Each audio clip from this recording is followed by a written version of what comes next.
thank you very much for all the persons attending to this focus evening or focus event organized by Nuclear Transparency Watch, focusing on SMRs. What are the current important questions?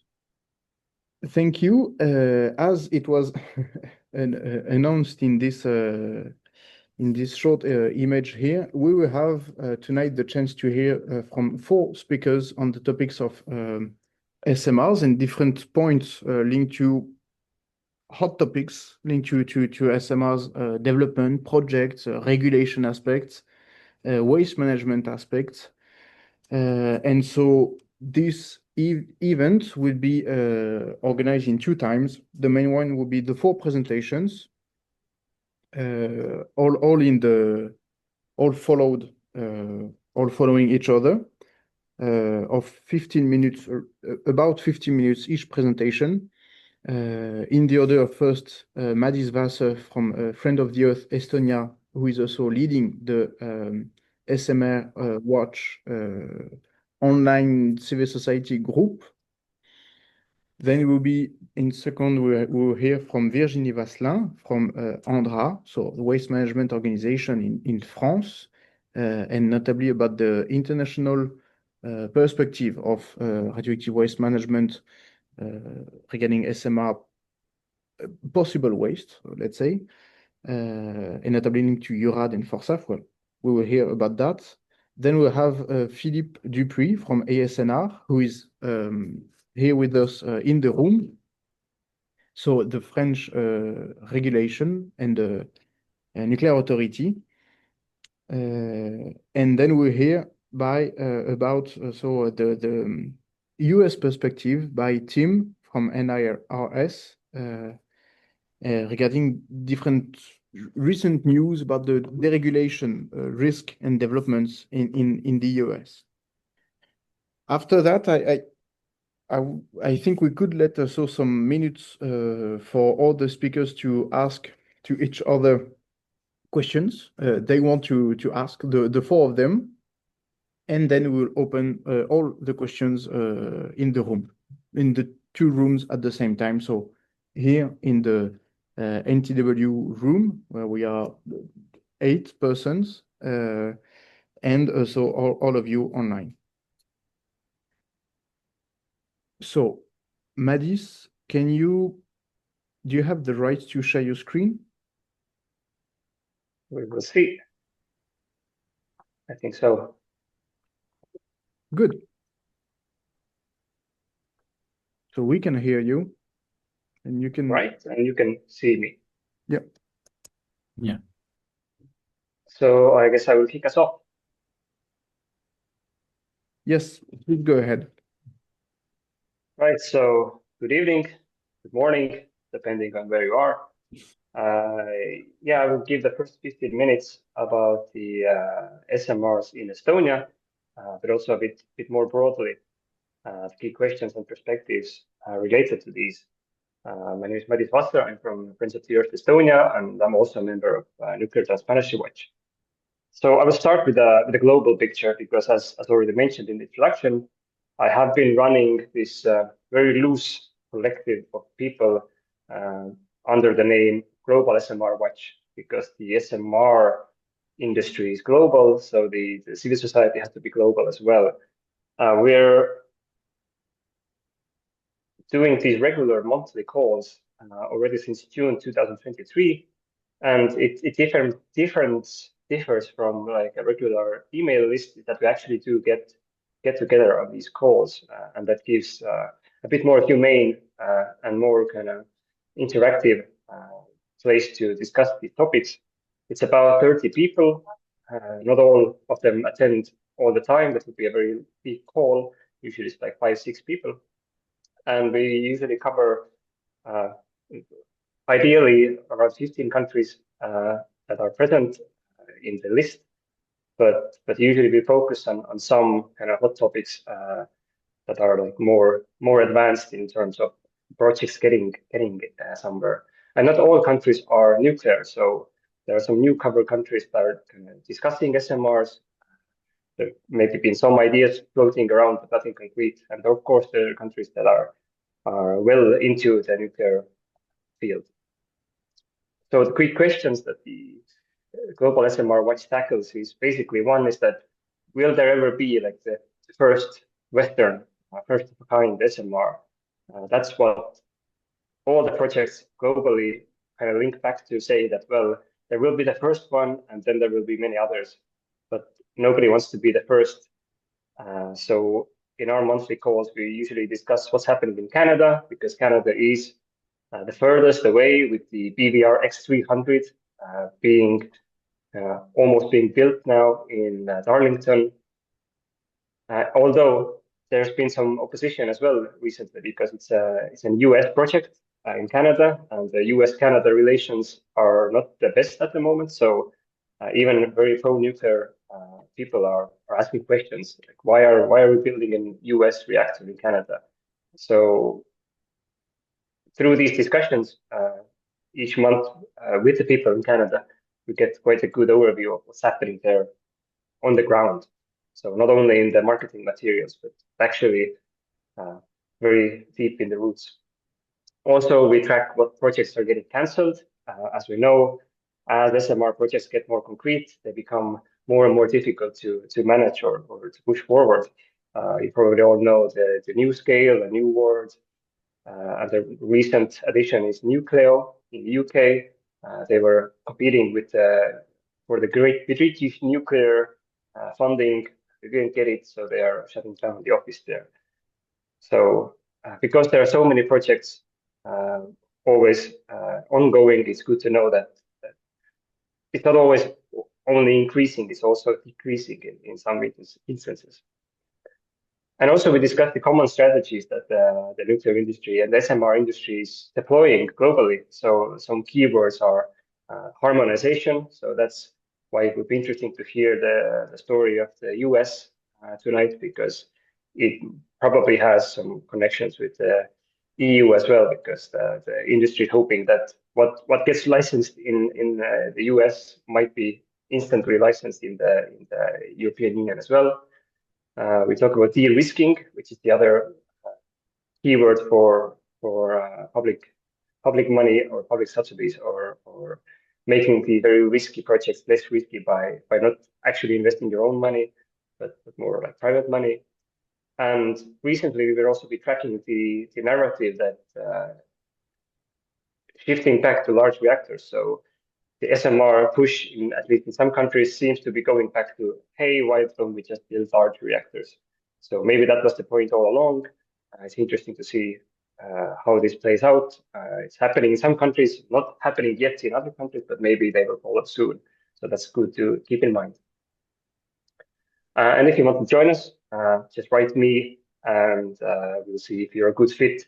Do you have something to bring to the table, and is there something you could benefit from having these calls each month? But going to the Estonian perspective, a quick background is that there have been nuclear ideas in Estonia in the 60s. That was the Soviet Union back then with large reactors. There was also another wave in the 2010s with the three Baltic states thinking and planning to build a joint reactor, but a big one that never came to be. So we're still not a nuclear country. One of the reasons is that it's a small grid, so we cannot do it alone in Estonia. So big reactors are out of question. And until like 2019, if you were talking about nuclear energy in Estonia, you would have been laughed at because it was an absurd idea. But then in 2019, the intense SMR industry campaign started. The foundation of Fermi Energy, the local company now, trying to push the SMR narrative and the specific project. And they were successful enough that in 2020, the government established a nuclear energy working group that concluded that yes, introduction of SMRs in Estonia is basically feasible. Technically, it can be done. So that was a few years of this desktop research.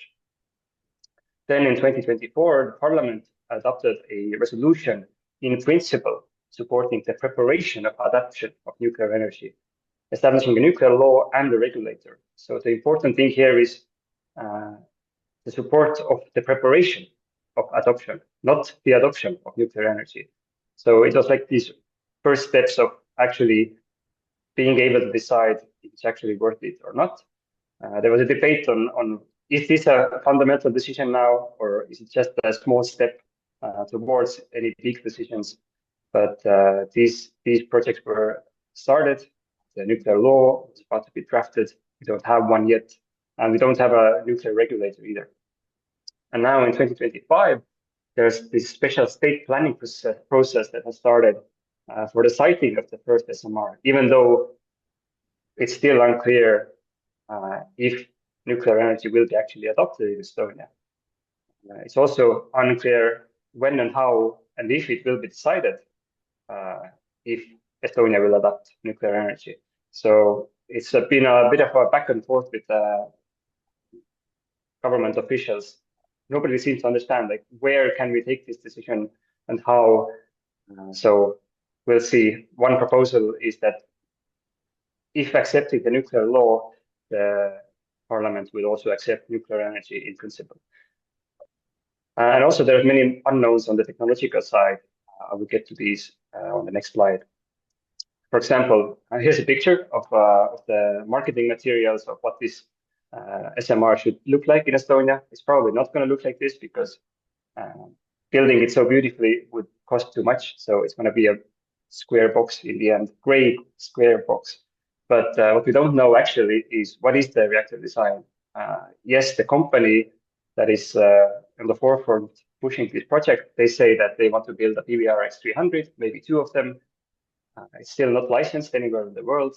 The Canadians are preparing the grounds for it, but they don't have the licensed design. But the government has not made a decision. And it's still unclear how and when they would make a decision of like which reactor would be allowed. And if they would choose something else than the PVRX, like all the other designs are far, far behind time-wise. So if we're saying that in Estonia, the reactor might be operational in 2035 already, then it could be only this PVRX-300, but we don't even know if it could be this one or not. Then on waste management, also many unknowns. The national report outlines two options, deep geological repository or deep boreholes, which again is a very hypothetical solution at the moment. Also, we don't know how much waste will be generated because we don't know what reactor will be built, if it will be built, what are the quantities generated, and what type of waste it will be. And it's unclear when should we start dealing with this issue because the government officials are currently saying that this problem is far away. We don't have to deal with it now. We can just site the reactor building, but we don't have to site the repository. The environmental organizations are saying that we should look at these things together because it will take a long time to figure it out. The Finnish example is that it took 60 years. And we don't know who and how will pay for it. And here's an example. The assumption might be that, well, the operator of the nuclear power plant will operate the plant for 60 years. It will pay some fund in a common pool. And of course, it will operate in a 90% capacity factor. So that would, over time, fill up this fund then to be used for the waste management. But the alternative would be that the actual lifespan is actually 30 years and the capacity factor is maybe 45. And I'm being generous here because what we do know about small reactors, not modular, but just small ones being built in recent times, is they are very poorly run. So we don't know the reasons for these, but the data we have is not very promising. So 45 is already very good for these small reactors, which then leads to the question, who's going to pay for the missing 75% of the funding? Because it will be half as long living reactor and only half as well working one. So we don't know these questions at the moment. We don't know the answers. We know the questions, we don't know the answers.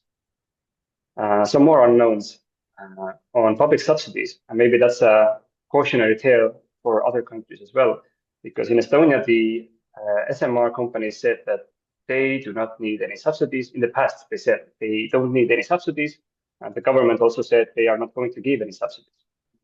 Then in more recent past, the industry started asking for subsidies, saying, well, the wind and the solar industry has some subsidies, we want them too.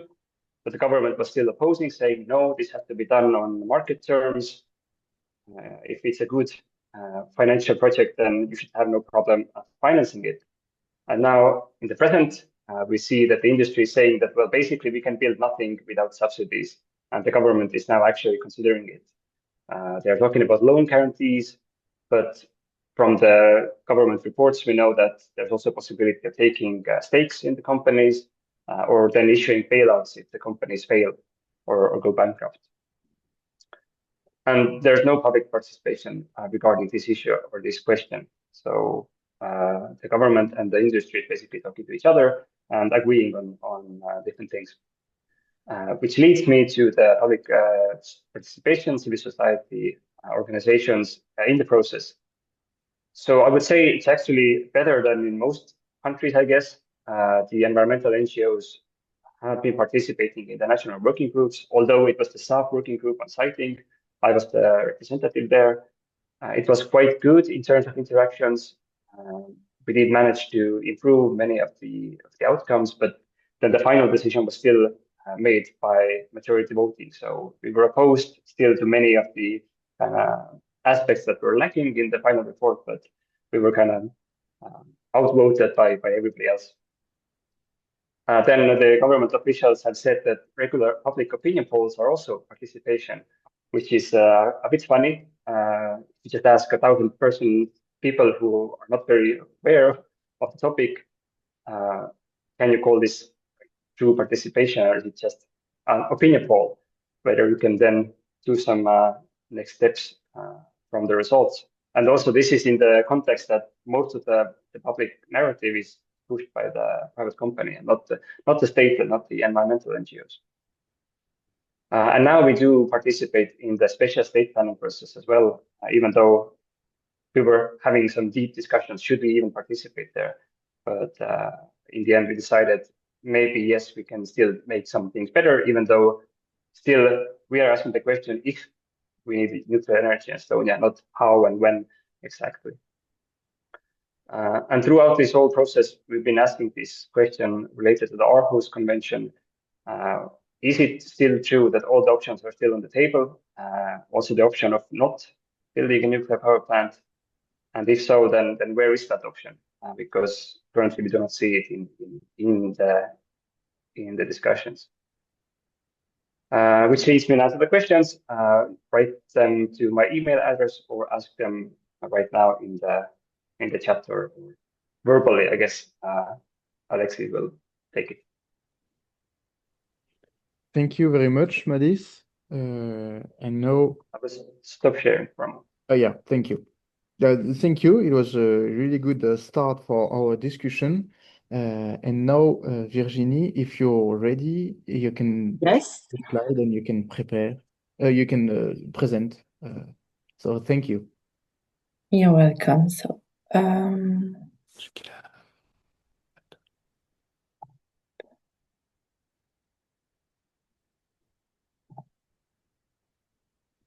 is it okay? Do you see my screen? Yes, we can see it full screen. Okay. Yeah, yes, yes. So first of all, I want to thank Nuclear Transparency Watch to invite me to do this presentation today. So the idea is to give you the point of view on the SMR, ANDRA waste management from waste management organization. So I'm going to present a few things about technologies, design on SMR, ANDRA, and then I will focus on a French case in order to illustrate which challenges we will have in the future if, of course, these SMR, ANDRA are developed, because as I saw on the presentation of Madis, for some of them, the situation is very complicated right now. So we don't know exactly which type of design of reactor we will have in the future. So if we think now, if we see by design, the first one for which we have a large feedback is the high power reactor, so a light water reactor, for which we have a large feedback from operational point of view, but also for waste. So we know exactly for this type of reactors. So we know how to manage high level waste, which can be spent fuel or which can be vitrified waste. So through a geological disposal concept, and then we have other waste from operational phase or from decommissioning of this and maintenance of this reactor, and this waste could be disposed of in surface disposal, for example, and for some in geological disposal. So we do not have so many questions when we are faced to this type of SMR, so light water reactor, but a small one. We have some questions like what is the impact of design hypothesis, so regarding the renewal period, time life, capacity, primary, secondary circuits, and which are going to be the characteristics of the waste, depending on the material, what are going to be the mass, the volume, the activity of the waste. But we are quite sure that we should have solutions for managing them. Now, if we go through another type of design, which are fast breeder reactor with liquid sodium as coolant, we have more limited feedback. So there were two on operation in 2024, but in first approach, it's the same than for the light water reactors. So we can suppose that we are going to be faced to similar nature of waste. And so we will have same questions. So about the management of the spent fuel, depending on the cycle options, so disposal or recycling. Question about internal component, activated or contaminated materials. With a specific treatment of sodium, which is required. And we are going to have more or less the same question. So what is the impact of design hypothesis on characteristics of the waste? Another category of reactor, which is also studied as a small or advanced modular reactor, is a high temperature graphite reactor. In this case, so graphite is used as matrix for coated fuel particles, but is also used in the reactor as a moderator. We have very limited feedback for this type of reactor. So I'm not going to go through advantages or disadvantages of reactor as reactor itself, but if I go through management questions, so we are going to have for example, so in this reactor, you have some small, very small particles, which are triso particles, and which are designed with carboxylase, so a layer to have good properties for the reactor. So the question, for example, is for this fuel, is this fuel compatible with direct disposal? It doesn't need to study it. Is it possible to recycle it? It's also a question because for till now it was not done. And other questions are about graphite. So graphite was used in many type of reactors. So in UK, in United States, in France, of course, in Spain, in Russia, and for graphite, at the moment, the questions of the waste management solution is still under study. So there's a questions. Why? Because in graphite you have activation products which are long-term long-lived radionuclide like carbon-14 or chlorine-36. So different questions we have in this case. So issues in case of separation of particles and graphite. So what are the solution for the disposal, for managing it? For particle disposal, prevent damage of the cladding layers, conditioning, for processing. So the process has to be adapted in order to reprocess such fuel. The last one is a molten salt reactor. So for this one, there's no reactor at also a big one, if I can say that, which is under operation. So it's completely new. And so, of course, due to that, so we have no industrial scale feedback. So we have a lot of questions as the molten salt can be with chloride. So we can have some questions of corrosion, for example.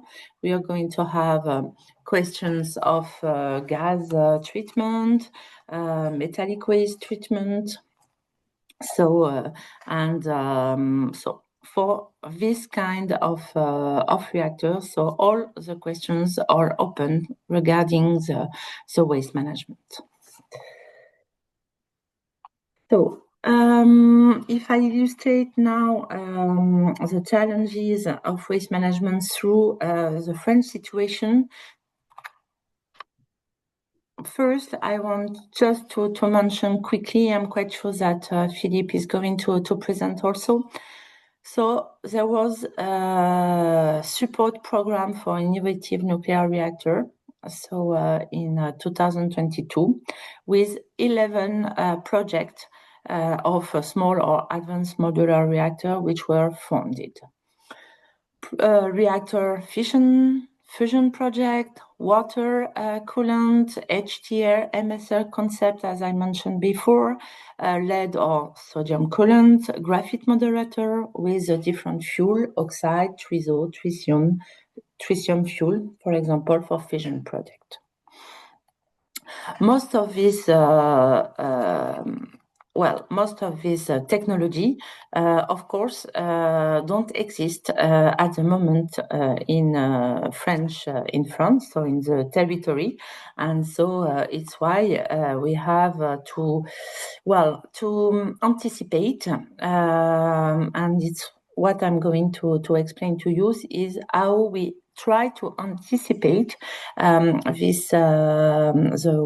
management of the waste which can be produced by such design in the future, and so for that, I want just to remind you that in France we have disposal facilities adapted to the hazardous nature and life of radioactive waste.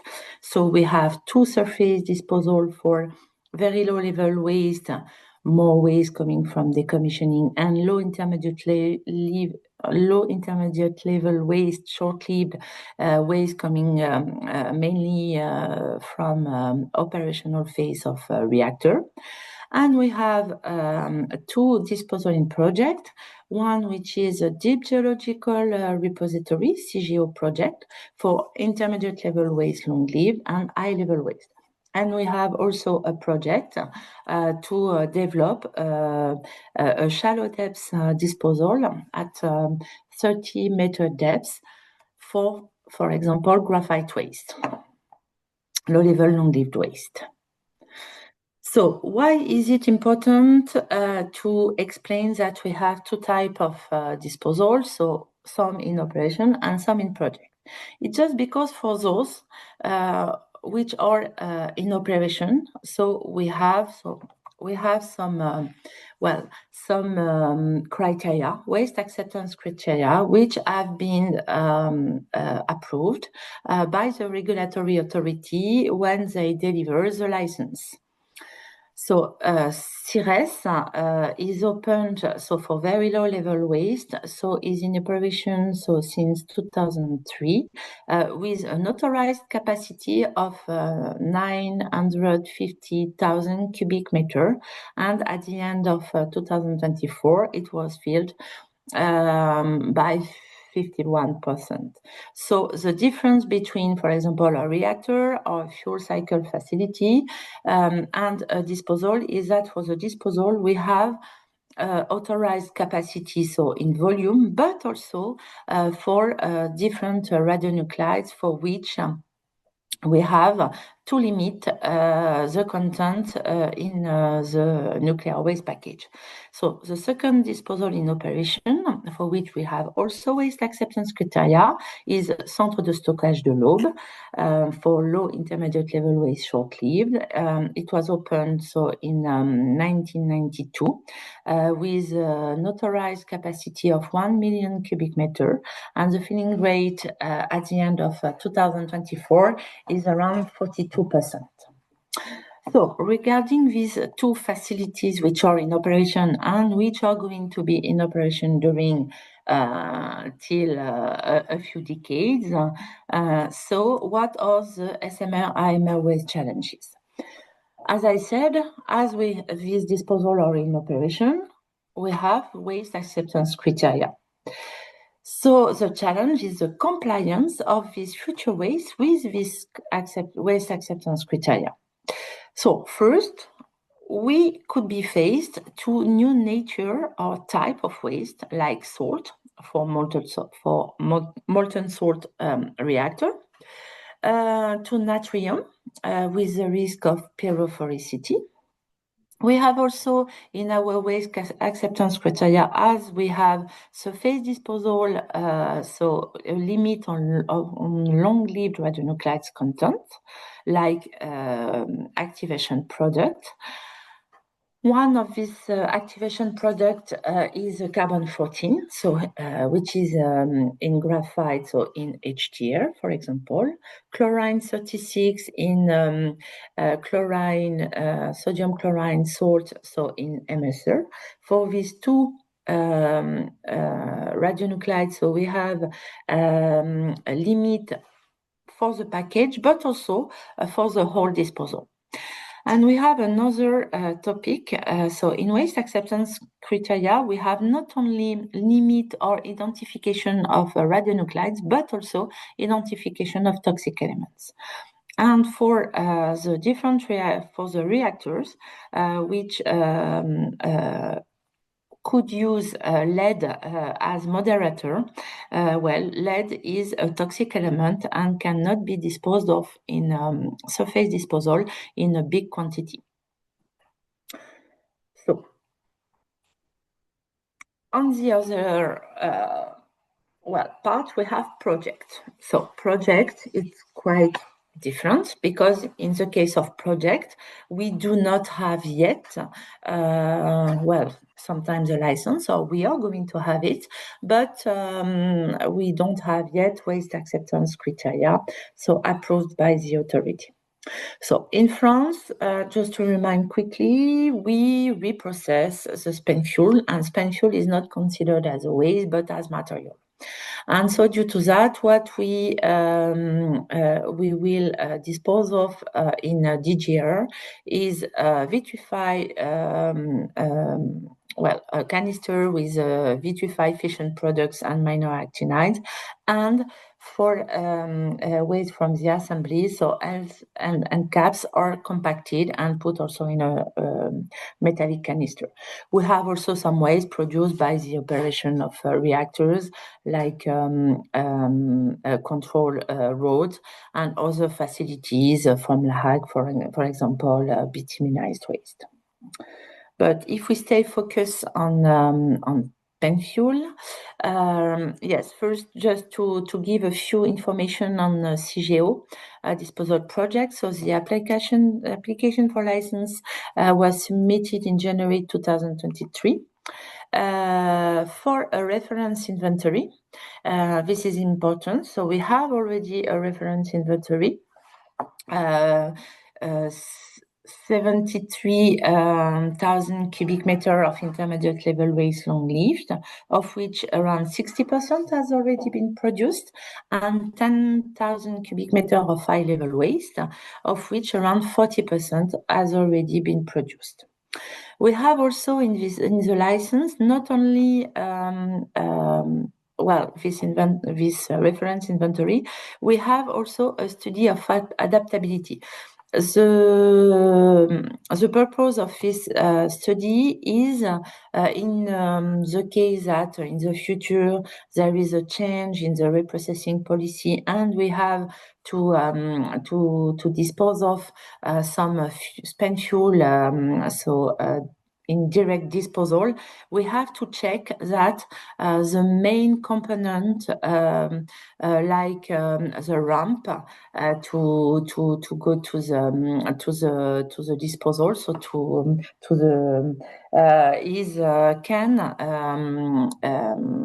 is okay. So to take into account this package. So with fuel, because the length of a fuel is around 4 meters, as a length of vitrified canister is around 1.6 meters, something like that. So you have you have 3 times, the length is 3 times higher for fuel. So you see that for the facility, we have to check that we can manage fuel. So if we come back on SMR, AMR waste challenges, the question is bag and fuel. So in case of reprocessing, if reprocessing is chosen, the question is compatibility with La Hague reprocessing plant of new fuel, salt fuel, triso fuel, as I mentioned previously in the presentation. So these small particles which are very hard. And one possibility to reprocess could be to crush them in order to dissolve the material. And also the question is which high-level waste and long-lived intermediate level waste are going to be produced regarding the structural nuclear assembly waste, which are metallic right now, and the characteristics of the vitrified waste, like, for example, the heat output. So, without reprocessing, so in this case, we are phase 2 direct disposal of the fuel. As I said just before, no spent fuel is considered in the reference inventory for which the license application of CGO had been asked, only vitrified waste, and new type of fuel are not studied in the adaptability study right now. So in this case, we will need a dedicated study in the future in order to feed the adaptability part of the safety case of CGO. If we have a real development of SMR, AMR, and then fuel to manage. Just to finish, I want to explain also something which I think is very, very important, because right now, SMR, AMR, yes. Virginie, sorry. Can I ask you maybe to come to your conclusive slide? Okay. Yes. It's my conclusion. So what is important is that at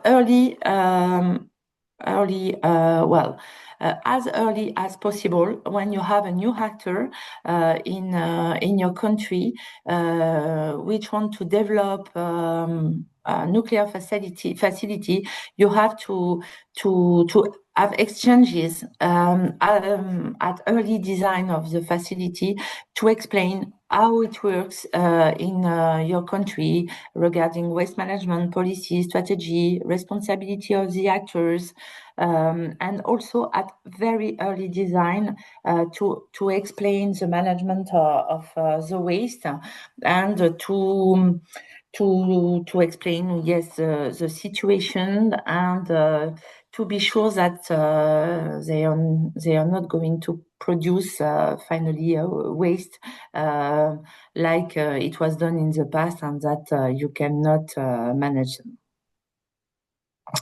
Thank you for your attention. Thank you very much. That was really interesting with many new elements, let's say. And now we will have the presentation from Philippe Dupuy from the French regulator. I will share my screen, but he will be speaking. Yeah. Where is that?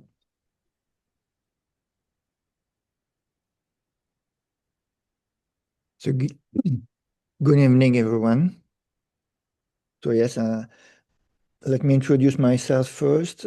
So I'm Philippe Dupuy, as it has been said, from the French Nuclear Safety Authority, and I'm head of the division in charge of SMR, of innovative reactors, and a new ASNR entity that was created 2 years ago to address this new phenomena of SMRs. And so I'm glad to be here to try to answer your question. And I've asked, what is your main question that you would like to ask to the French Nuclear Safety Authority? And you address me this question in 3 points. How does ASNR envisage adapting the current regulatory framework to accommodate the specific characteristic of SMRs without lowering existing nuclear safety and transparency standards? And maybe you are afraid of that. Regarding safety case, safety demonstration, site licensing, and transparency and public participation. So I will do my best in 15 minutes to try to answer this question that you choose. So, next slide, please. Yeah. Okay, so it's to accommodate the specific characteristic of SMRs, your question. So the next slide give you the global overview of I would say, the 10 SMR projects in France. My numbers are different from Virgine because I'm putting aside a fusion reactor and they are because I only focus on fission reactor because fusion is still nowadays a dream. It's not for tomorrow, and they are not really SMR. They are large. The two projects are huge and large. They are more than 1 gigawatt electric power, so they are far away from being a SMR.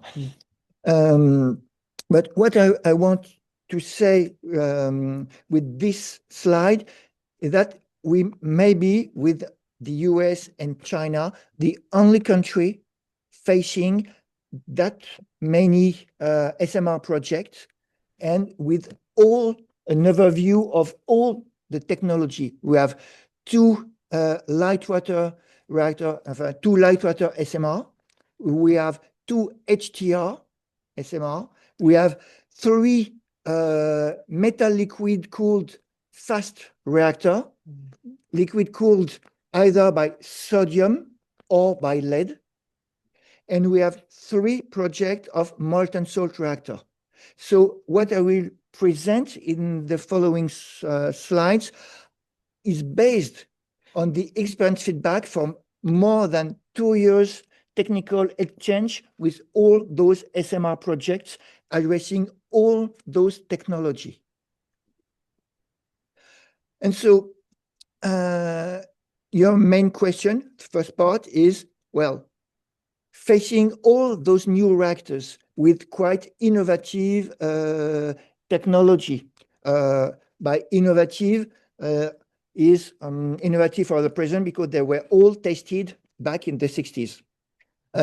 So that's something that should be, it's not technology that we know nothing about. We have already some expert feedback from the 60s. And so the question was, what about safety demonstration and site licensing to cope with those, I would say, mostly AMR, because for SMR, for the light water SMR, of course, we already have specific regulation based on PWR, and so there is almost nothing to adapt for this technology. So my point of view will be mainly on AMR. And so do we need to adapt? So first, the different layer of the French regulation. So the first part, the top regulation, is the French Environmental Code based on law and governmental decree. At this level of regulation, the only idea you have to have in mind that it requires a governmental license to be able to build a reactor, and this license is conditioned to a safety demonstration. That's all, almost what is said in the for nuclear safety at this environmental code level. Then you have the second layer, the ministerial order, and in a ministerial order, you will find the safety demonstration principles. For example, defensive death principle. And then in a lower text, essence, not a decision, it's, well, that's a French word for decision. French statement, essence statement. You have detailed expectation from what is the content of the safety analysis report. And all those texts are legally binding, of course, and all this regulatory framework, in fact, is already and has been right in this way to be applicable to any kind of nuclear facility. So all the requirements in all those texts on those layers can address either fuel cycle facilities or reactors facilities. So they are fully technology neutral. And then we have the last layer, but not non-legally binding. Those are safety guidance. And so we have specific safety guidance for power reactor. And for power reactor, you know our nuclear power fleet. It's only PWR. And so this safety guide published in 2017 is only based on the PWR technology. So maybe the question is this specific text with our safety standard need to be changed and to be adapted while we are facing AMR. So next slide. So some detail on the content on this safety guides on PWR. Is it applicable to SMRs and in particular to AMR? There is 3 parts in this safety guide. We have safety objectives, some part addressing also the safety case, safety demonstration, and a third part addressing safety design. So next slide. So I will pass in review the 3 points. So first, safety case and design. In fact, based on almost 3 years of review of those SMR projects, well, this guide is used as a reference safety guidance by all our SMR project, even by AMR. So why? Because in the two parts addressing safety case or design, mostly the content is technology neutral. For safety case, addressing the structure, the methodology, and the rules for safety studies for reactor. And it's fully technology neutral, this approach. And in the guidance, you can find additional parts, but with specific cases or example from PWR experience feedback. The same for the design. You have design safety principles for reactors, addressing redundancy, diversification, qualification of components. Okay, but that's fully technology neutral, but addressing reactors. And in complement, you have also specific cases, examples from PWR experience feedback. And in fact, more than 80% of this guidance for reactor is fully applicable to any reactor type. And specific innovative feature to the way to implement all those methodology, those safety principles, well, the innovative feature will have to be assessed on a case-by-case basis to check if they comply with those principles. But we will have to look at each project justifications. And so no need to change up to now this part. But now the interesting part, what we wish to change is the safety objective part. So what is the safety objectives? Is the definition by the Nuclear Safety Authority of the maximum acceptable radiological releases induced by an accident. So, and it is defined in this guidance in a qualitative manner to be understandable by the public. And we are harmonized with that all across Europe through RENWA safety objectives. And I give you the wording of those objectives to understand the level of protection, the minimum level of protection that we expect currently for a large power reactor. And those safety objectives were established for Gen 3 large power reactor. So the question is, next slide, is it still okay for AMR? So those safety objectives, maximum acceptable accidental radioactive releases, established for large power reactors. So what are large power reactors? What is implicit within those safety objectives? What is the goal of large power reactors up to now? Is to produce electricity on the grid. And so site is a choice. When you want to build a large power reactor to produce electricity on the grid, the first question is, where will I put this reactor? You can put it anywhere. Well, you need water. Okay, you need a river or you need the sea. But otherwise, you can put it anywhere.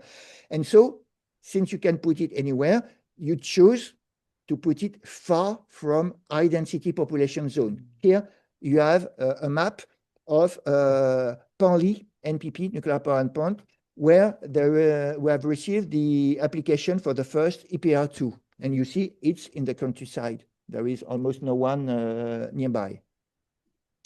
And so, okay, large light water reactor, site is a choice. Now, let's have a look on SMR used. SMR could be used to replace fossil fuel power plants. Okay, that's not a difference. You can put them anywhere since it's to produce electricity on the grid. But there is two other industrial use for SMR. Local off-grid electric supply, mostly for data center, for example, or directly for local consumer, like, for example, very electro-intensive industry that they want to get rid of the grid and to be sure to have local and their own energy sources. And the second and most important for AMR is heat production for the industry. And for these two situations, well, the site may not be a choice because the reactor is to be built near the energy user, near the client. You won't put heat production nuclear reactor hundreds of kilometers from far away from the client. So you need to be near the client. And the fact is that then you will have to build those AMR in industrial zone. And most of the industrial zone are already high density population zone by worker, but also mainly near very big town in the suburb of town. So there is quite a change. Site is not a choice, and they will need to put those reactors in high density population zone. That's a game changer. And so since why is it a game changer? Because if you look at the severe accident safety, current safety objectives based for large water reactor after Chernobyl accident, you still may need some protective measure for the population in case of core melt accident. You still need to have evacuation, but in the very near vicinity of the plant. You still need some protective measures. And so those safety objectives in France are under revision because we consider that those safety objectives that needs protective measure for population in the vicinity of the plant is not enough for a reactor in a high density population zone. Next slide. And this will be my last slide. This is a speech delivered by ASN's Director General in front of the French Parliament during a hearing on the development of innovative reactor. It was already at the end of 2023. So the key difference between large and small reactors lies in their locations. Small reactors will have to be operated on industrial sites, which are sometimes much closer to densely populated areas than large nuclear sites are today.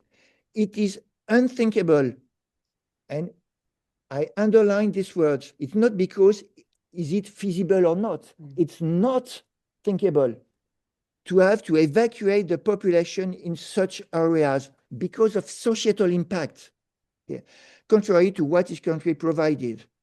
Therefore, safety demonstration for this reactor must provide proof that the releases remain negligible.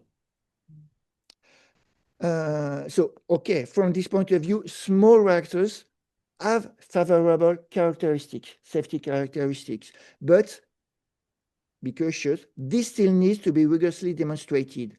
And one of the difficulties here for AMR is the lack of feedback on this technology, of mature feedback on this technology. So the conclusion at this stage by ASNR that what we first need to change in our regulation, in our guidance, is those safety objectives. And the two conditions for safety are therefore the reduction of the consequences of accidents in proportion to the proximity of densely populated areas and the rigor of the demonstrations expected to this end.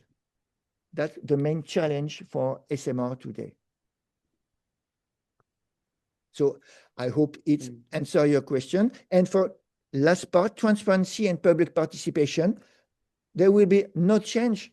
Last slide, please. There will be no change. We still have a public inquiry. We still have public debates. But what I want to say, we are really aware there is a need for transparency on SMR. And that's why from almost 2 years, we have dedicated web page in French and in English that are updated every month. and you will find all the information on what is a small modular reactor, how SNR adapts to innovative reactor, and also you can follow SMR projects, at which stage all those SMR projects are. So I give you here the link where you will find all public information on what we are doing on SMR. Thank you very much, Philippe.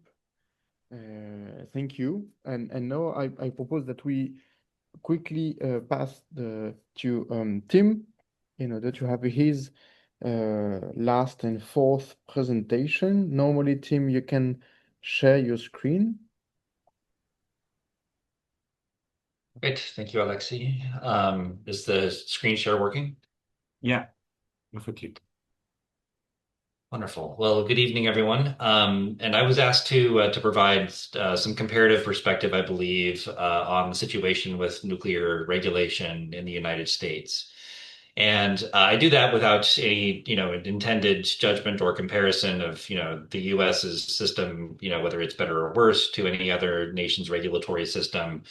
But I would note that the U.S. policy now over the last few years has been for the U.S. to achieve essentially global dominance in the civilian nuclear sector, and that's, I think, in some comparison to the roles that Russia and China are playing in the development of nuclear energy worldwide, and the U.S. concern about that. And so a number of things that have been taking place in the U.S. may have implications for how the U.S. engages in development of nuclear power plants in other countries.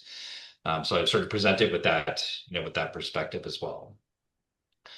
So to start, this is just, so that you have a sense of where I'm coming from. I live and have lived for some time about 30 miles from 3 nuclear reactors that are in the state of New York on the shore of Lake Ontario. And this is why I do this work and the perspective that I come to this topic with. So to start with some history, the history of nuclear regulation in the U.S. goes back to the 1940s, shortly after World War II, and the creation of the Atomic Energy Act and the Atomic Energy Commission, which was the original both regulator and promoter of nuclear energy. And these quotes that you see here are taken from a history of nuclear regulation that was produced by the U.S. Nuclear Regulatory Commission. So I'm just quoting directly from the NRC's own official history of the industry. Now, there was some recognition, early on, and this has taken shape over years, that giving the Atomic Energy Commission the role of both promoting and regulating nuclear energy was a conflict of interest that led to concerns, about the state of nuclear regulation in the U.S. as the civilian nuclear industry was taking shape. And that, took place in sort of, contentious hearings between the Congress of the United States and the regulator itself. That led to, in 1974, essentially the abolition of the Atomic Energy Commission and the separation of the regulatory and promotional functions into 2 different agencies. And the regulator became the Nuclear Regulatory Commission. But the intent was for the creation of the NRC, at least in part, to presumably speed up the licensing of reactors, essentially to expedite the deployment of new reactors in the U.S.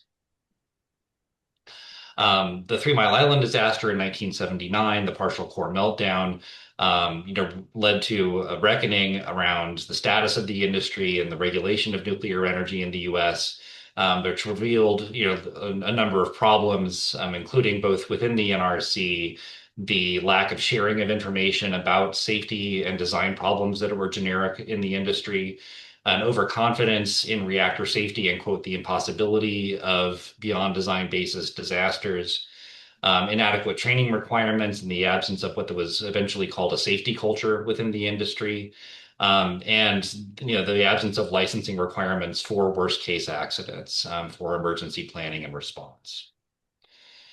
That led to, again, several changes in regulations in the years after the 3 Mile Island disaster. But within a decade, there were already sort of, motion in the opposite direction, including in 1988, what the NRC sort of labeled the realism rule, that essentially, even if state and local governments did not approve the emergency response plans, that if there was a disaster, that they would follow those plans anyway, and so the NRC would not license a reactor on that basis.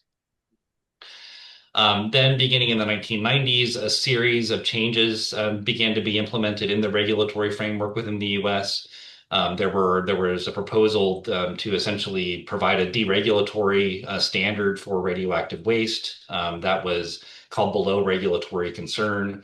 That was eventually defeated, essentially by public opposition, but has continued. The NRC has continued to try to promote this concept in further regulatory revisions in the years since then. The NRC also, in the 1990s, effectively deregulated the process of decommissioning nuclear reactors, and then similarly also virtually, deregulated the process for renewing the licenses or extending the licenses of existing reactors. And then in the late 1990s, as other commercial factors were coming into play within the industry, the NRC implemented a number of regulatory revisions to its oversight and inspection process for reactors, and then gradually has moved into what's called performance-based regulation, or the application of probabilistic risk assessment or statistical models for regulating nuclear safety. Then more recently, in the last several years, Congress has enacted a number of pieces of legislation, both sort of essentially trying to make it easier to license new reactors in the U.S., implementing both research and development programs, but also in many ways essentially trying to get the Nuclear Regulatory Commission to expedite the licensing of reactors and to reduce some of its oversight functions. And then the direct provision of many, many billions of dollars in direct subsidies and investments into the private nuclear industry. That sort of brings us to where we are today in 2025 with the new administration, which has taken a number of direct steps in order to intercede into the regulation of nuclear energy and the promotion of nuclear energy. And so there were, in May, President Trump signed a number of what are called executive orders in the US, and I'll explain more about that in a second, but that essentially, very directly intervene within the nuclear industry directly, and within the operation of the Nuclear Regulatory Commission and its functions.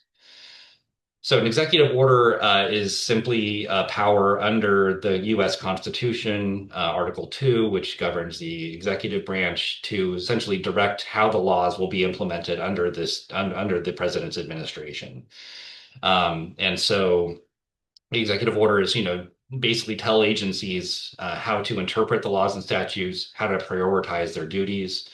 But they cannot supersede or contradict the laws, and they cannot exercise powers that aren't given to the presidency. But that said, there's a number of things that are questionable how they will be implemented in these executive orders.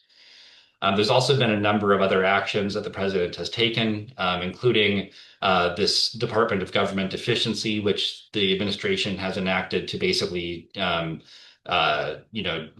curtail many federal agencies' operations. But earlier this year, there was a meeting that one of these DOGE staffers had with the commissioners at the NRC, which instructed them that they would be expected to effectively rubber stamp reactor designs that have already been approved by the Department of Energy. There have also been changes at the commission itself, with the firing of a commissioner and the resignation of another.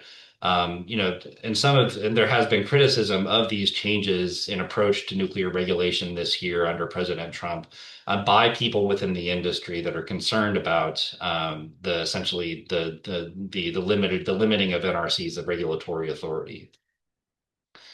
So to the executive orders themselves, so there's executive orders essentially making the development of nuclear energy a national security priority, especially for the powering of data centers and artificial intelligence, and the direction of the Department of Defense and the Department of Energy to undertake these activities. There's also reforms to R&D programs, which effectively give the Department of Energy the authority or the direction to begin developing nuclear commercial power reactors for these other purposes. And outside of apparently, sort of the licensing authority of the Nuclear Regulatory Commission. So this is very much a crossing of the lines of the roles of the agencies. And then directives to the Department of Energy to begin directly, like I said, undertaking some of these projects, including getting 10 new large reactors under construction by 2030. And then also developing, sort of new fuel production infrastructure, from mining to enrichment to the production of this higher enriched uranium called HALEU, and fuel fabrication, as well as undertaking new procedures for the management and disposal of nuclear waste. Now, to the NRC, there's an executive order that essentially directly intervenes in the operations of the NRC, as well as sets a target of expanding nuclear energy to 400 gigawatts of capacity by 2050, essentially quadrupling the amount of nuclear capacity that exists today within 25 years. It directs the NRC to subjugate safety to the promotion of nuclear energy. This is through both furthering and implementation of a change in the NRC's mission statement, which Congress authorized last year, but also through essentially cooperating with the Department of Government Efficiency and staff reductions at the agency, and changes in sort of how one of the statutory bodies within the NRC, the Advisory Committee on Reactor Safeguards, the role that it plays within the licensing process. There's also a directive to thoroughly revise all of the regulations that the NRC implements within the next 18 months.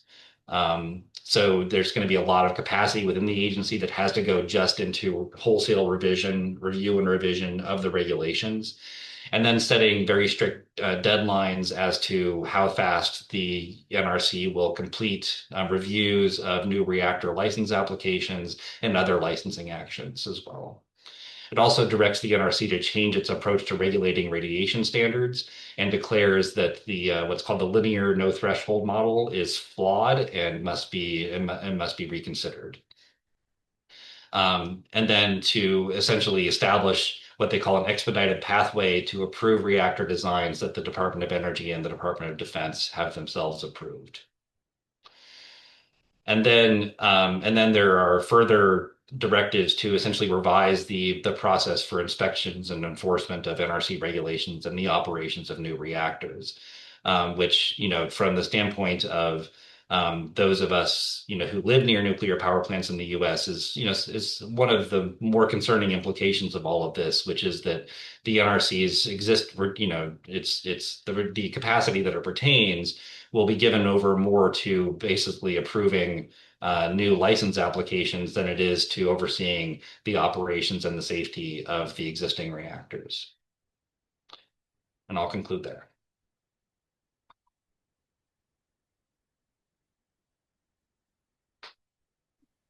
Thank you very much, Tim. That was really dense and extremely interesting. What I propose now is that the four speakers, first, if you want to raise questions between yourselves, you have this right to discuss, and we'll be quite glad to hearing from your interesting discussions. And once you're done, we could open all the questions to the room. Yeah, maybe I have maybe one complement to Virgine presentation on waste and what is the concern for ASNR on waste management by SMRs, especially for AMR. AMR, when they are talking to the public, especially fast neutron reactor, they present themselves as the solution to waste management, saying that they will burn plutonium and that will burn also actinide. Okay, so they will be marvelous and they will close the fuel cycle and in a part, that's right, because that's the property of a fast reactor. but for at least two technology, for the lead-cooled fast reactor and for the molten salt reactor, there is a big technological issue called corrosion. And because of corrosion, they are the least advanced technology because they need to find solution to address this problem. And so nowadays, the only solution they have found, so they have no new miraculous materials. So the solution they have is to replace frequently almost all the components, all the primary circuits, all the vessel. And so, yes, they will burn plutonium and actinide, but they will produce a lot of technological activated waste in place. So that's a swap between two kinds of waste. And so they only put forward that they will lower the plutonium and actinide, but they often say nothing on the fact that they will produce a lot of technological activated technological waste. And the fission products are also staying. Yeah. Okay. Thank you. That was really interesting to hear. Tim, Madis, and Virginie, if you want. I wanted to ask Virginie about the DGR in France. Would it be possible in the same way that the Canadians are now talking that, yes, they have one plan for one DGR for the large reactors, but for the SMRs, they are thinking of building a different separate DGR because the timeframes are so unpredictable at the moment. So they don't want to wait with the first DGR. So the SMR is going to have their own one, even though it would be reasonable maybe to put it in the same place because we kind of already know what it's going to be like. But like, is there a similar discussion happening in France? Thank you for your question. It's already a question for in France. So what we did, so we are going. There's a program to build a 6CPR2, and so the waste, the fuel, if it's reprocessed or not, is going to be disposed of. In a long time, because of course you have the operation phase of the reactor. At the end, you need a coolant phase for vitrified waste or fuel before disposing of. And so the question of time is not only for SMR, is also for others, also reactors. So for 6CPR2, what we said that is that for the disposal, for the underground facility, okay, we have no, we think that we are not going to have to need a modification, but at the surface, of course, if you have a period of operation of 150 years, maybe you need to rebuild a surface building or the entrance of the ramp or things like that. But you are right. We have questions about storage. And Philippe knows well also this question, because if you have a SMR or AMR in operation with operational phase of 30 years, imagine start in 2030 during 30 years. And afterwards, so 2060, so we have already waste which can be disposed of in CGO. We have already the flux, which is planned, and so they need in this case storage. of course. And for startup, to build storage, it's a cost, of course. And so it's a question they have to ANDRA if we could have storage and store their fuel, for example, but it's not in the ANDRA is only dedicated to build and operate disposal. Storage is more in the scope of CEA or ANO. And the questions of other disposals in the future, why not? It's but for now in France, it's not studied at all. And I'm in FORSAF, so in URAT 2, so in FORSAF strategic study. And well, the question is to start thinking about storage, to launch R&D. Maybe first we have to be sure that we are going to have such facilities, such SMR or AMR built before spending money.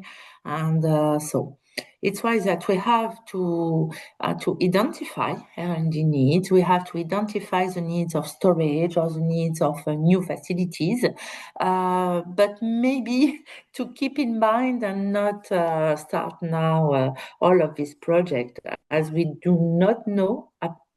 In France, I don't know if Philippe has more things about that, but we don't know which design, which technology could be built and when, of course.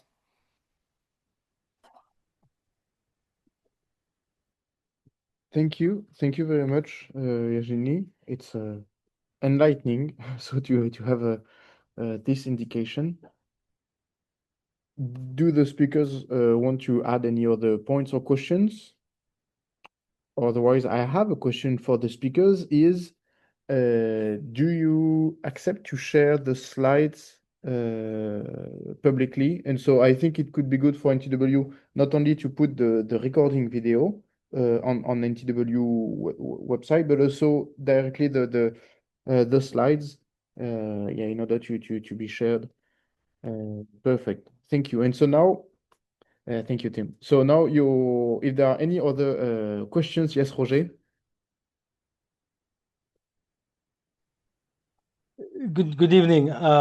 Thank you for the interesting presentations. I have one question to the speakers, which an issue which has not been addressed tonight, and that is the security issues related to SMRs, transport of fuel, and so on, and also liability issues.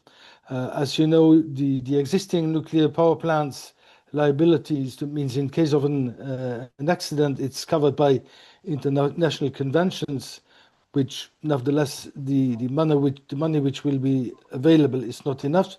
But SMRs will be probably operated by private companies. How will liability be dealt with? Okay. Are there any discussions on international level, or do you know anything about it?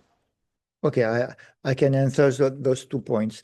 First, we did not talk about security for one good reason.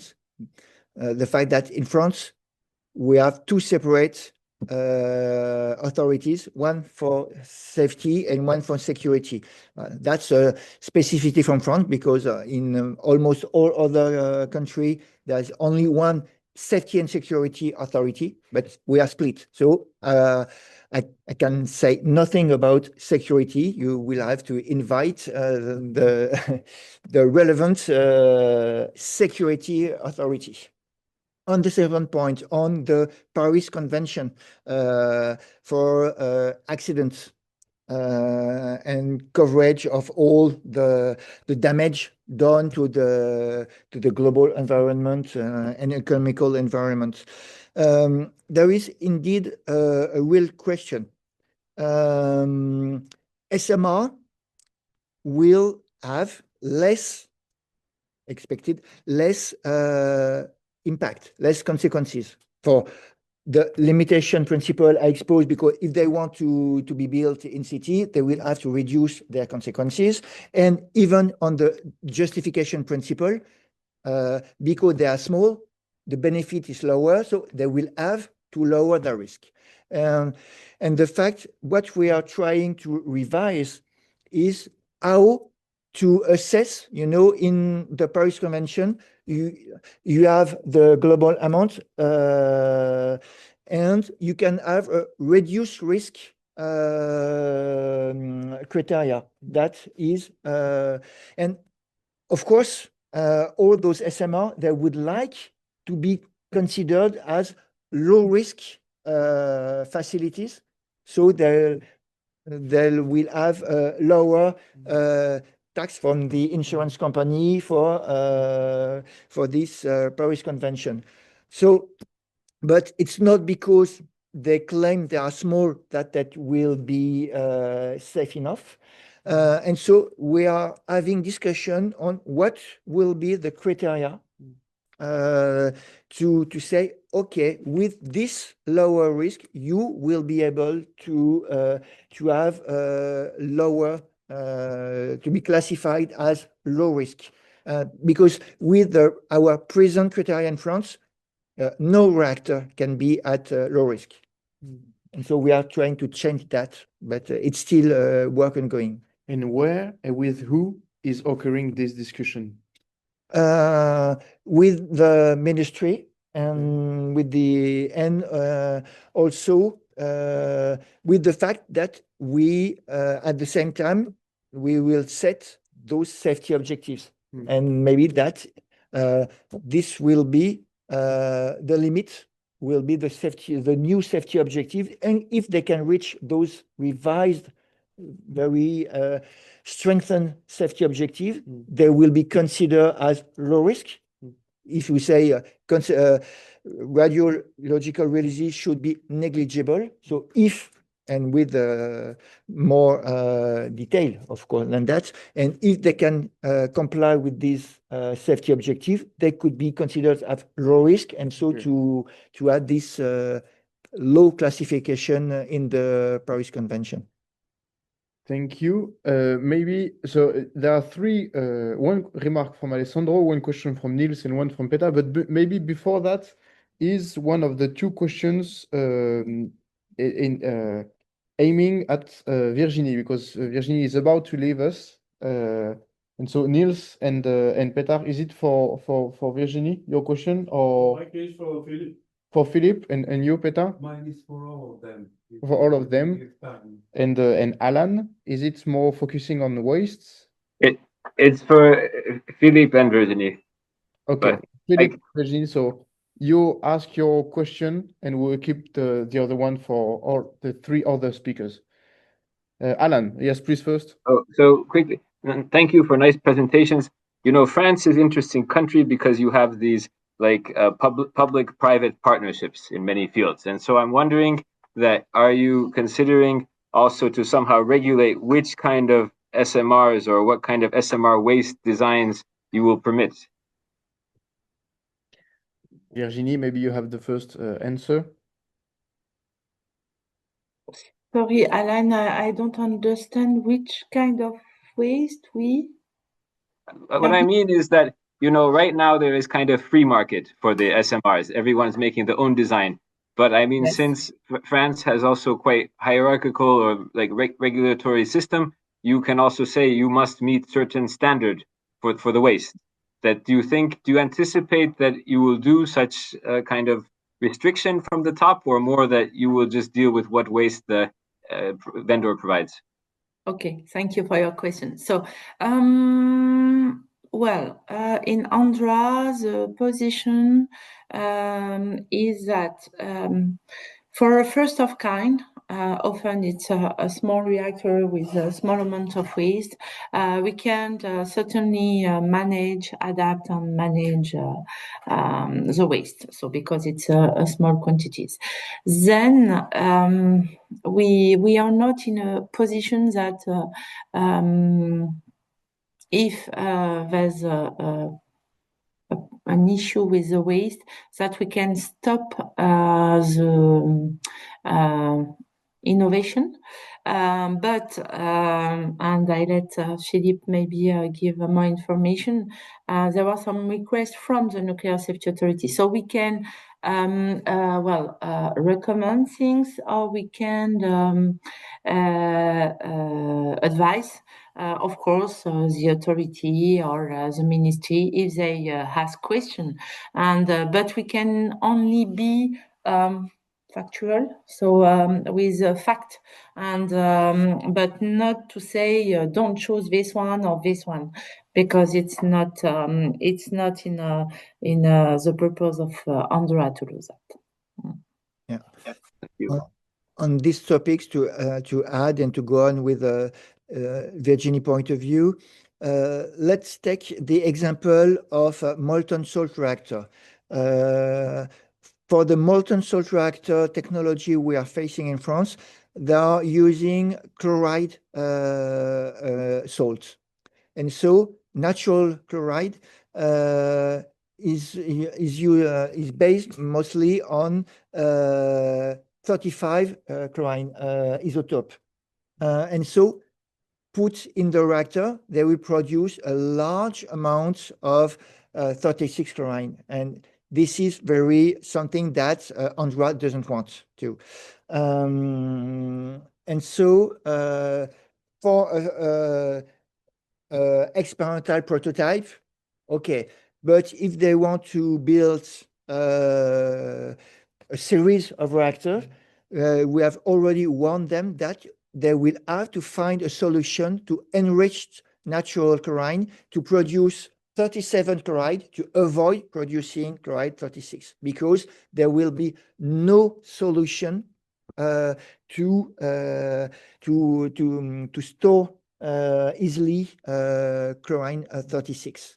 So for a small amount, for experimental reactors, just to test the safety principle of a one molten salt reactor, okay. But if they want to produce those kind of reactors in series, they will have to find a technological solution to avoid producing this kind of waste that is too hard to manage. Thank you. Thank you very much. Thank you. First Niels, then Petar, and then there is a question on the chat from Alessandro. For the persons in the room, Niels included, may I ask you to come closer to the mic, which is... Yes, sure. Thank you. Your mic, please cut your mic on your computer. You can use your... And You want me to mute my mic? mute come your here. mic and come here. Okay. Yeah, we need to have only one device doing the sound in the room. Thank you.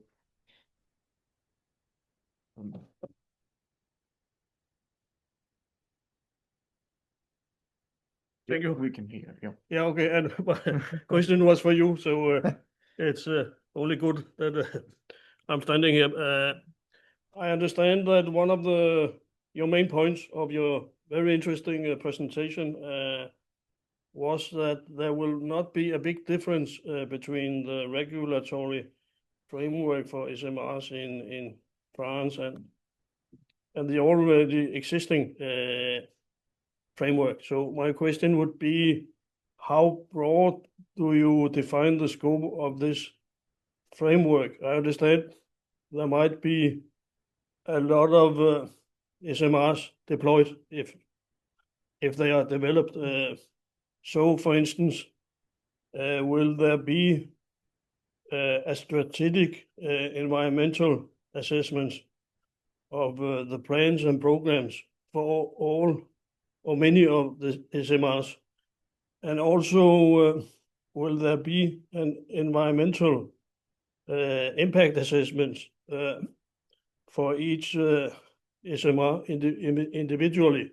Also, if I may make a brief point on your observations regarding the liability regime. I understand that these SMRs, because they are smaller, might be a lot safer, but also the plan is to locate at least some of them near heavy populated areas, so that might offset some of the advantages I could imagine.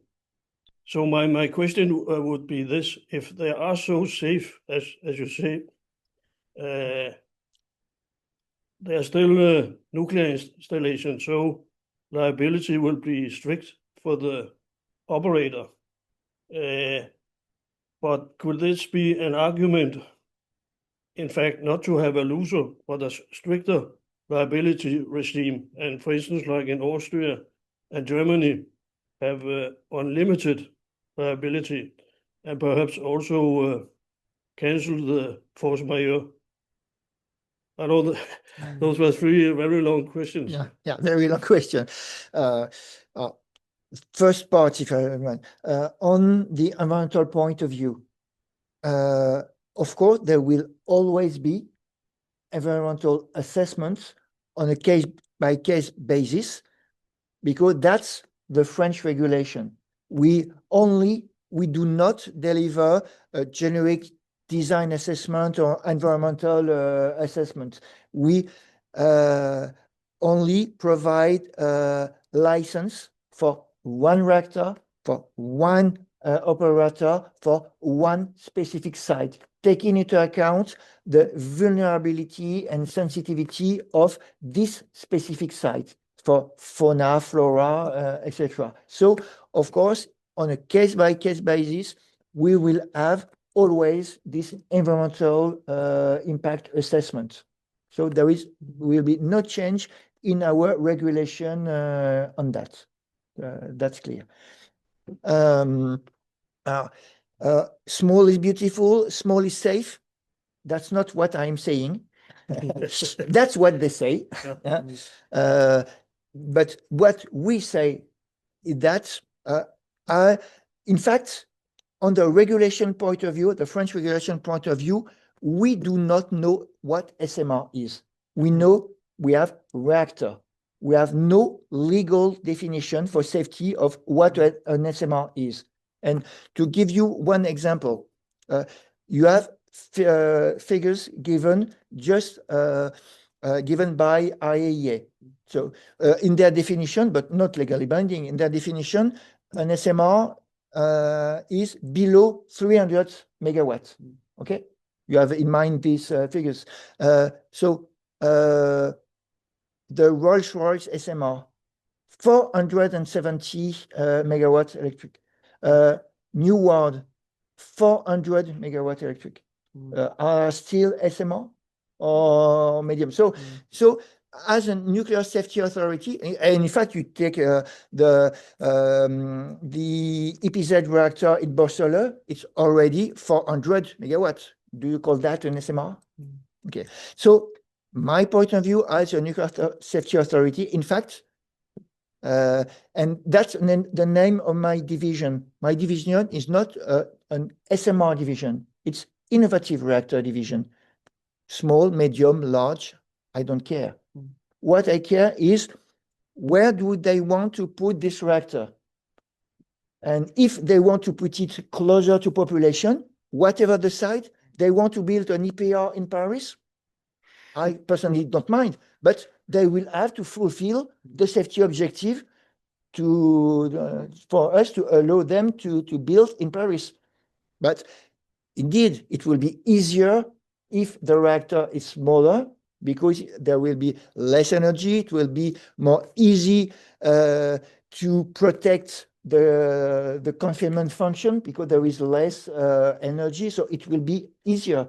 But my point of view is, really, you have to understand that I don't care about what is an SMR. So what a nuclear safety authority is for is to strengthen safety objective to protect the public wherever and whatever a reactor is and wherever it has to be built.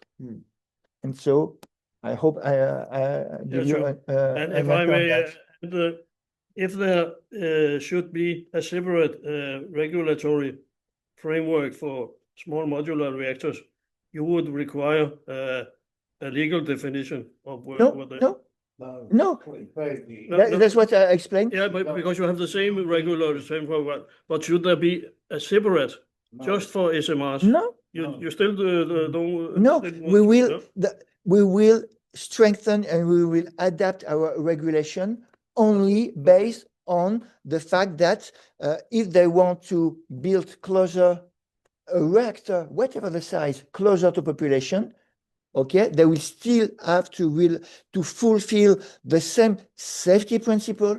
So we will not change our safety principle and safety approach, but Okay. they will have to, the result, the level of safety they will have to achieve will have to be strengthened if they want to build closer. So that's what I'm saying. And so once I've said that, I do not say if I'm talking about a small reactor, a medium reactor, or a large reactor. But Okay. on the other hand, we still have also already in our regulation the justification principle. And I remind you that on the justification principle, there should be a balance between the benefit and the risk. And so if what is the benefit between 5,000 megawatt thermal, I'm talking about the thermal power of the core. You take an EPR, you have 5,000 thermal energy power from the core. You take the smallest SMR, we have 10 megawatts. So you can see that the benefit for society is not the same. So if based on the justification principle, already in the regulation, you have to expect that the risk is also proportionate and so lowered. So we do not need to fully adapt all our safety principle. We already have everything. The only thing that maybe later on will change in our guidance is what are the technical solutions that we already recognize, so that if they come to see us with such technology, a specific feature, since we already know them, they could be confident that we will say yes. But that will come later when we will have expert feedback on what could be acceptable on a specific technological feature. But on safety principle, safety demonstration structure, no change, but we will adapt our level of safety. How safe is safe enough? Thank you. That was Thank very you. illuminating. So in the order of the questions now, we have first Petar Partilov, and then we have some questions for you, Philippe, in the chat regarding the, you can find it in the chat.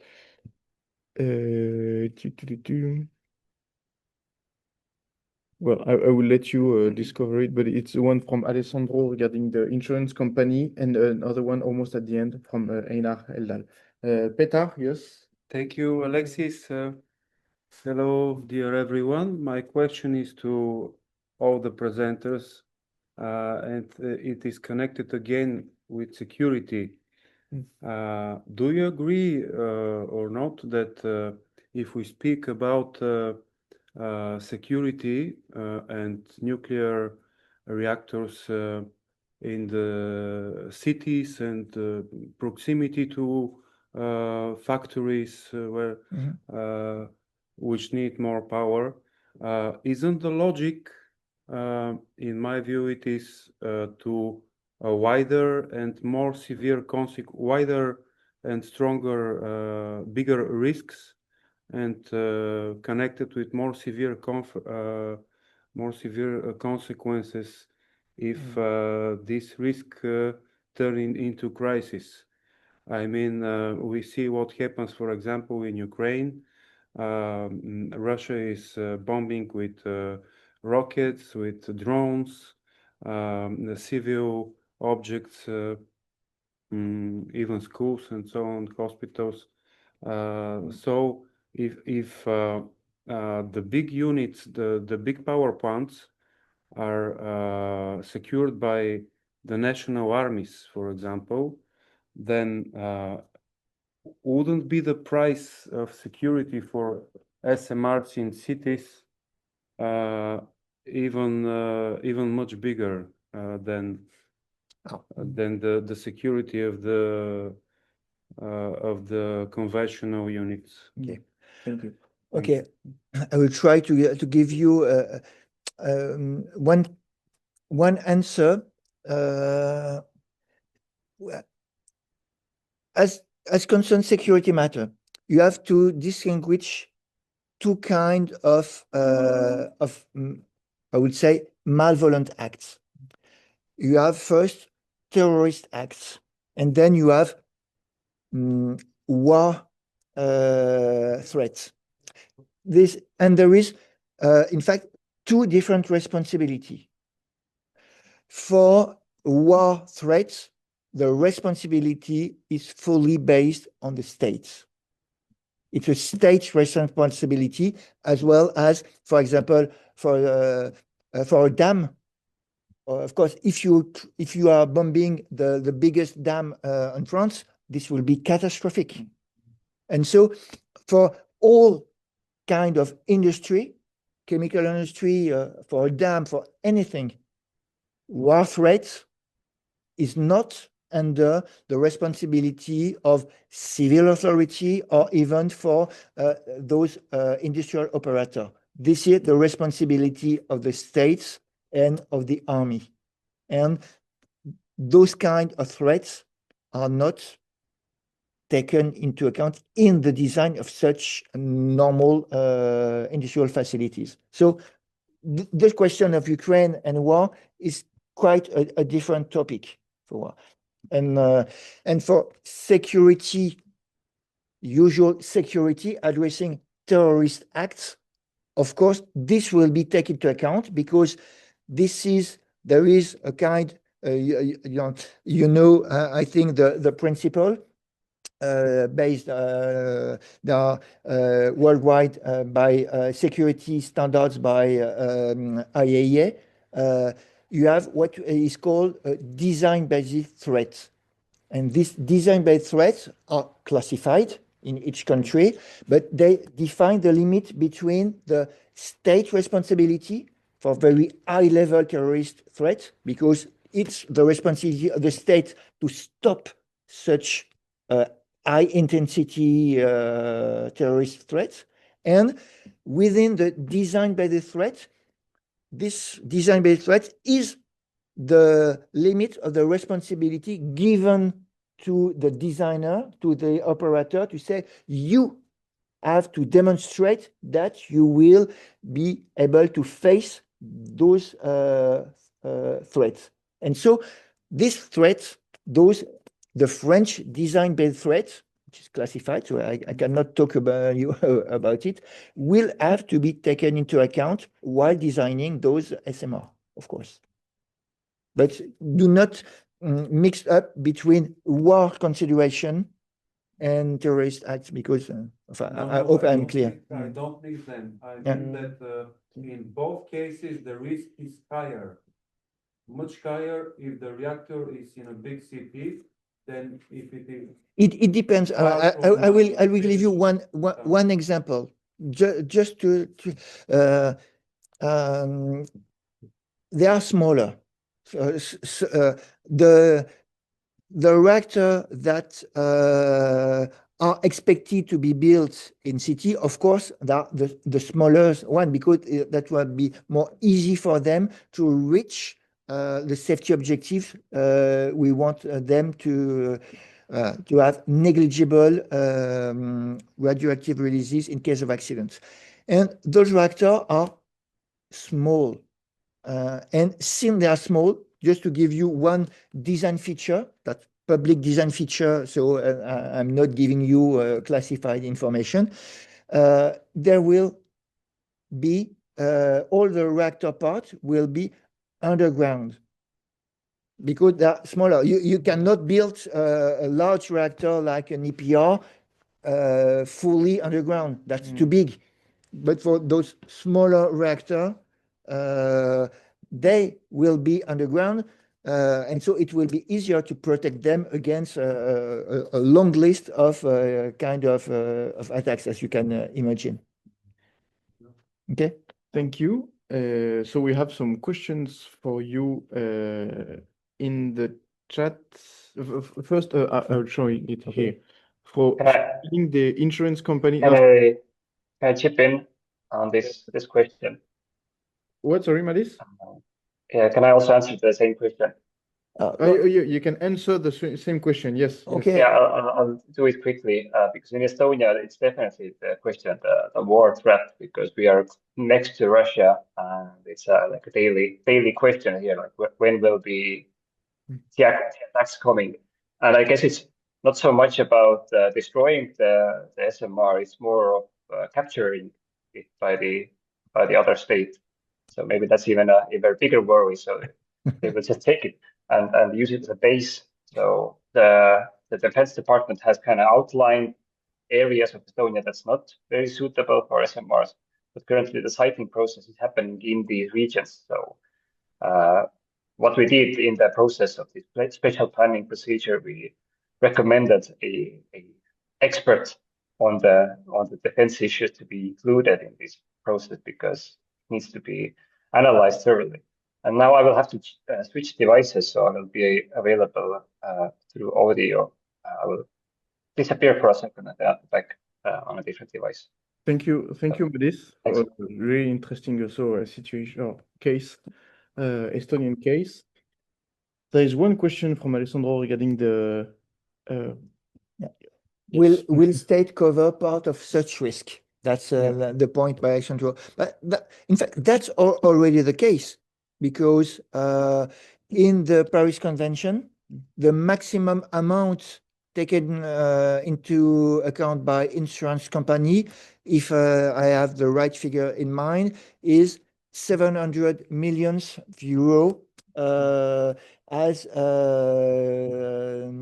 damage to be covered by the insurance company. Yeah, but in case of a large accident, the total amount will be broader than that. And if it's above that, the fact is that it will be the state responsibility. That's the Paris Convention. Thank you. Another question for you in the order, timely order of the question. Here. Yeah. In Norway, Research Institute of Defense has published a report cautioning against locating SMR niche population industry centers because of experience from Ukraine and Iran. Nobody knows how the security situation will be in the long perspective. Yeah, yeah, indeed. That's already almost the same question.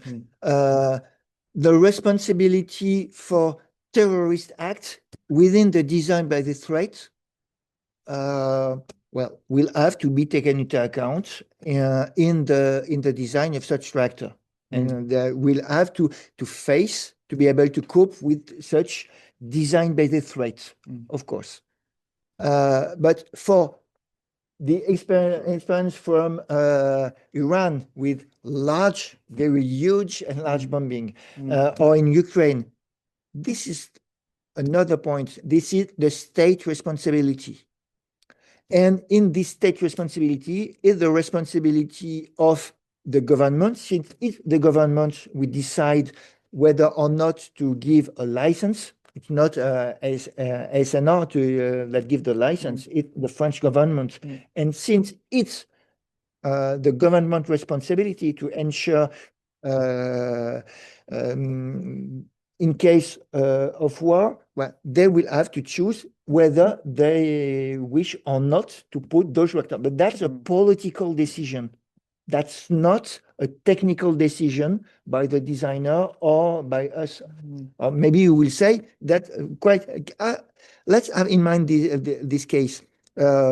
Because of what happened in Iran, in Ukraine, shall we also empty all the power dam? Because if they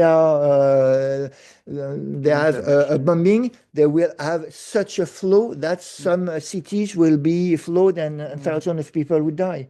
So what is our resilience against war? And is it the same question? And this is not under the scope of a nuclear safety authority. We are addressing safety during peace period, and during war period, this is another topic. I see that online there are Ukrainian members from SSTC and NIRS. If you want to also give some insight regarding those kind of aspects, don't hesitate, but you are not forced to. Thank you. Tim, there was also a discussion and a question to you in the chat, but do you want to already answer those questions regarding USA building SMRs and still trying to export them a lot? Yeah, I mean, I answered in the chat, but the question was, why is the U.S. promoting exports of SMRs and not construction of them domestically? And the answer is that they're doing both, actually. And there are, dozens of reactor designs or dozens of companies that are proposing designs for new reactors that are in what they call pre-application engagement with the NRC. Essentially, their designs aren't complete enough yet to submit an application for design approval. And so the NRC has created a process whereby they can, begin discussing their designs with the NRC and getting technical feedback. There are a few reactors that have proposed that have advanced beyond that point. And so there's a couple of prototype reactors that have received construction permits, but these are not reactors for commercial deployment. And then there are 3 construction permits for new reactors that are under review right now. But those are for designs that have not been formally approved by the US NRC. And so anyway, the main obstacles that they're looking at are, first of all, that the designs of these new types of reactors or new reactor designs are not finalized enough yet to have been approved by the NRC. And then they're, essentially the projected costs for these reactors are high enough that there have not been final investment decisions made by many companies to actually proceed with building them, once the approvals are received. And so there's just a sort of a cart before the horse, sort of moment in which, lots of designs are being proposed, lots of concepts for reactors are being promoted, but they are not mature enough yet to have been, essentially, moved forward. And I think just concretely, while the U.S. is promoting exports of reactors internationally, there are far fewer of those proposals, sort of actively, being considered than there are proposals to build reactors in the U.S. There's not much happening on either front, but there's still more talk of building U.S. SMRs in the U.S. than there is internationally. Thank you. Thank you very much, Tim, for those answers. If it is okay for everyone, I think we can come to the ending moment of that interesting meeting. Some of us have to leave at 8 sharp. So once more, I really want to thank the 4 speakers. So I will thank also additional Virginie another time for having accepted to hop on this challenge and to get embarked into this. It was extremely enlightening on several aspects of SMR topics. And so really, thank you very much. Thank you for opening the door to transparency into those discussions. And well, I wish you all the best. And maybe we will see another time for similar meetings. Thank you. Thank you for inviting us. Thank you. It was very enlightening. Thank you. Goodbye. Have a nice evening. Have a good day. Grazie. Thank you.